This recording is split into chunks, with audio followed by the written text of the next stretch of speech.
wing van mga katrupang midaro sa motor. May sakang tulog ka mga pasahero nga ngamatay mga kaigsunan. Giingong dipiktuso na di ang brake din pero gipugos yun sa pagpadagan. Detalye sa report sa Aeronato kini pinagi sa pagpamati ni katropang Eric Panuno Tamaro. Live report. Katropa ka, Jerry, magkakahigalaan sa dugang update po na ito, dugang disgrasya kagahapon sa hapon sa Barangay Busay, Cebu City. Gitataw, no, sa mga nagsaksi katropa ka, Jer, nga sa wapada ang disgrasya, nabantayan po sa kinipog sa batas mga motorista, din usap sa Maitan Central Highway nga ang kining wing van, katropa ka, Jerry, mga kahigalaan, no, nga gimani usap sa driver nga si Roger Soyman, Contidivian News, lumad nga taga kining Surigao del Sur daw sa dipiktuso na ni katupag Jerry gay nabantayan po sa mga nakasunod nga motorsiklo nini daw sa nag-asuna may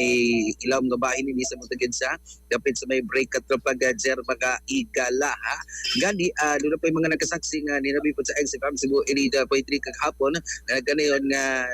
human usab nga di daw sa giingnan ni sa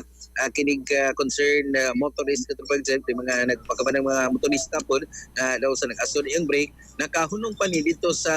WAPA ang Barangay Busay katupang Jer kahunong pa dito sa unahan kay lagi nabantayan po sa maong driver nga nibato ang brake sa mausab nga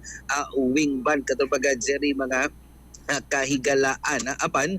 mao lagi na kurat lang pod aga mga concerned motorist nga gipadagan ni balik sa kining mao nga driver katropa Jerry nga resulta gid sa pagdaro sa usa ka motorsiklo nga dunay sakay tulo ka mga tawo katropa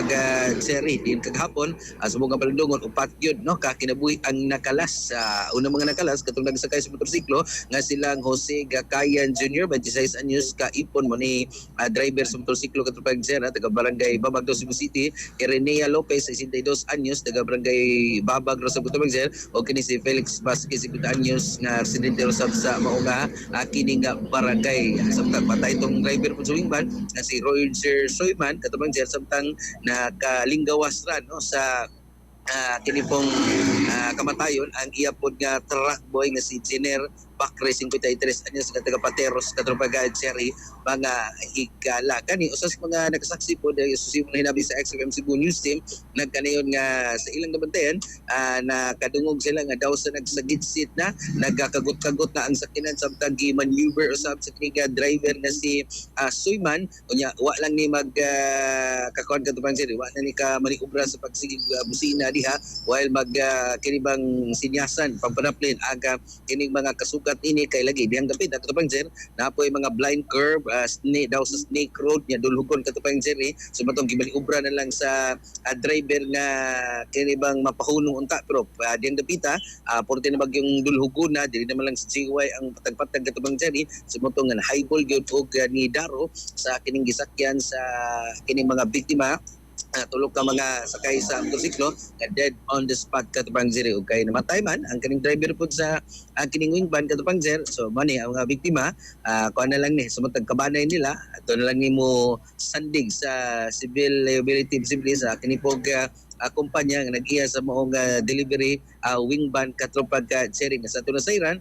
taas gyud ang biyahe gikan sa Digos nya na mga gipanghatod usab nga matod pa chemical no sa kuan ba kani pag spray na nom katupang Jer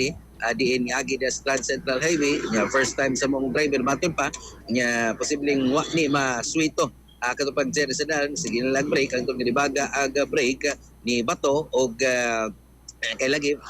kinala i-deliver ang mga dalan ini gipugos aga kining posibleng gipugos ang maog